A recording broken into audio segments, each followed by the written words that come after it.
Как определить, какой кашель у ребенка, разновидности? Как определить, какой кашель у ребенка, разновидности? Вопрос, который волнует родителей, болеющих детей. Как понять, какой кашель у ребенка? На самом деле он бывает разного характера и говорит об отдельных заболеваниях и степени их протекания. Люди, которые не близки к медицине, самостоятельно не смогут поставить диагноз, поэтому рекомендуется обратиться к врачу, который после прослушивания легких выдвинет свои предположения. Малыш вытирает нос салфеткой вида кашля и сопутствующие симптомы.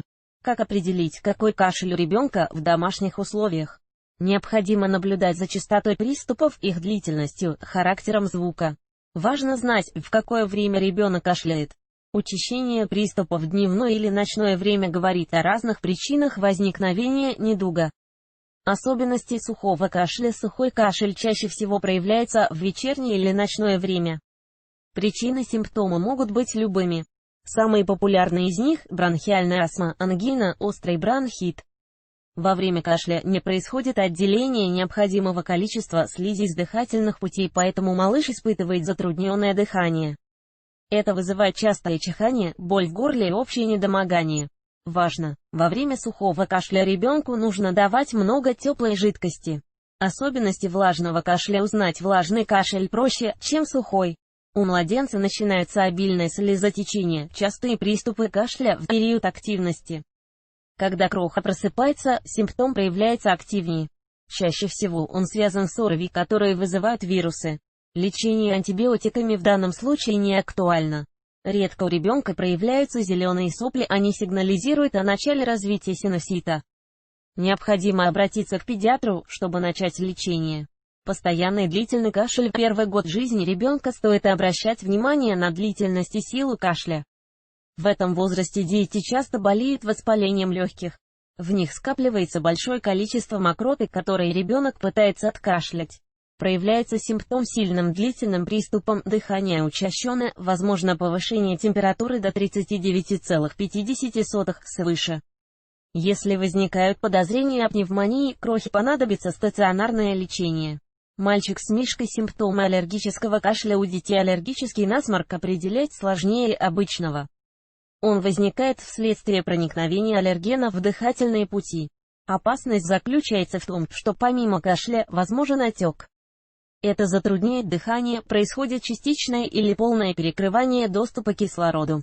Отличительные симптомы: резкое появление приступообразный кашель, обильное отделение мокроты, насморк появляется позже, отсутствует. Температура, ребенок задыхается, нос становится красным и слегка отекает. В таком случае не нужно долго ждать врача, рекомендуется вызывать скорую помощь, определиться с решением нужно быстро. Младенцы часто сталкиваются с аллергиями, которые необходимо своевременно купировать. Тогда им прописывают антигистамины и препараты. Важно! Аллергический кашель часто встречается после попадания пыли или цветочной пыльцы в носовые ходы. Остро возникающий кашель. Если приступ кашля возникает резко и также быстро проходит, то на нем не следует заострять внимание. Во время прорезывания зубов и грудничков наблюдается обильное слюноотделение, из-за этого дети могут подавиться. Если симптом возникает резко и продолжается на протяжении длительного времени, то это говорит о внезапном развитии болезни. Это значит, что инкубационный период инфекции прошел, начинается пик инфекции. У крохи медленно повышается температура, отделяется мокрота, появляется насморк. Первое время малышу требуется обильное питье, основное лечение назначает доктор. Мальчик болеет приступообразный кашель. Когда ребенок продолжает кашлять на протяжении 20 минут, это говорит о приступообразном характере кашля. Он бывает сухим, с небольшим отделением мокроты, и мокрым, с большим количеством слизи, которая забивает бронхи. Такой симптом свидетельствует о следующих болезнях: хронический бронхит, коклюш, трахеит, пневмония. Кашель длится больше 14 дней, со временем мокрота легче отходит. Ребенку необходимо обильное питье, длительный отдых и сон. Разрешено давать пить травяные грудные сборы. Важно! Нельзя заниматься самолечением, лекарственные препараты разрешено прописывать только специалистам. Ларингитный кашель. Разобраться в ларингитном кашле проще, чем кажется. Обычно он слабый, приступы случаются редко, но ежедневно и на протяжении длительного периода. Мокрота скапливается в области гортани, пересушивает глотку. Причины – фарингит, бронхит, ларингит, ларинготрахеит. Обычно такой кашель свидетельствует о начале болезни. Симптом немного дерет горло, вызывает сухость, постоянную жажду. Ребенок на время болезни отказывается от еды, плохо спит по утрам, кашель обостряется. Психогенный кашель. Такой приступ встречается у каждого ребенка, особенно у младенцев до года, которые часто плачут. Во время крика малыш давится собственной слюной, из-за чего возникает кашель. Он проходит самостоятельно. Продолжительные и частые приступы такого характера указывают на психологическое расстройство крохи. Груднички впечатлительны, для получения стресса им хватит новых гостей или посещения необычного места. Дети чувствуют ссоры родителей, это может быть причиной кашля. Девочка кашляет коклюшеобразный кашель. Определение коклюшеобразного типа кашля затруднительно. Для постановки такого диагноза нужно пройти ряд обследований и сдать анализы. Коклюш редко встречается у детей, вызывает тяжелые состояния, которые сложно поддаются лечению. Отличительной особенностью заболевания является наличие красной мелкоточечной сыпи, которая покрывает все тело. Лечение проводят под наблюдением специалиста в стационаре. Болезнь является инфекционной, быстро распространяется, поэтому больных малышей помещают в изолированные боксы на время терапии. Важно! При подозрении на коклюш не стоит тянуть время, болезнь имеет много осложнений. Кровохарканье. Кровохарканье определяется легко. После кашля у ребенка на одежде остаются красные или розовые пятна. Если грудничок на грудном вскармливании, кровь бывает при срыгивании. Такой симптом нельзя оставлять без внимания. Он говорит о механическом или бактериальном повреждении тканей дыхательных путей. Кровохарканье вызывают механическое повреждение, сильный удар, травма, туберкулез, пневмония, внутреннее кровотечение.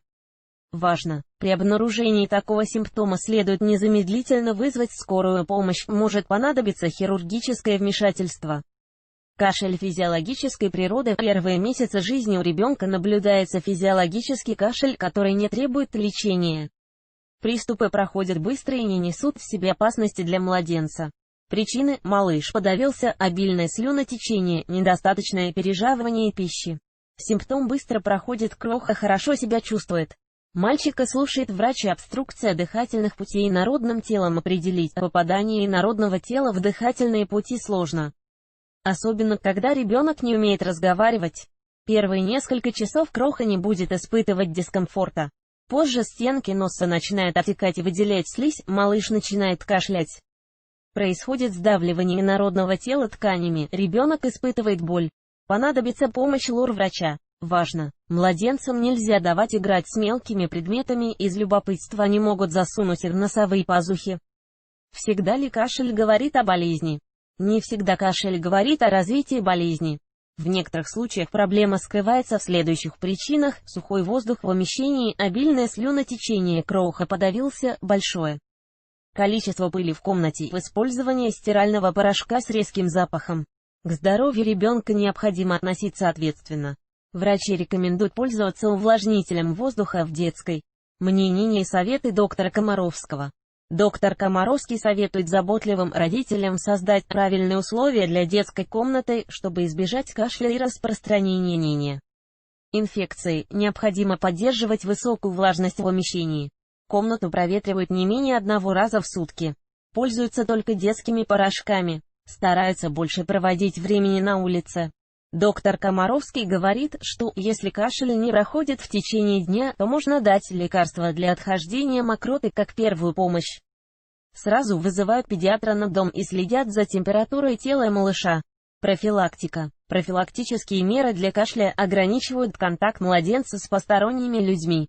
Ходят на прогулку ежедневно. Одевают кроху по погоде. Проветривают комнату несколько раз в сутки. Регулярно проводят влажную уборку. Профилактика не может полностью избежать кашля, но снизит риск его возникновения. Кашель у грудничков вызывает большое беспокойство родителей. Он имеет разный характер, что указывает на разнообразные болезни. Нужно понимать, что точный диагноз поставит только специалист после проведения осмотра. Взрослые могут временно облегчить состояние травяными чаями и обильным теплым питьем. Видео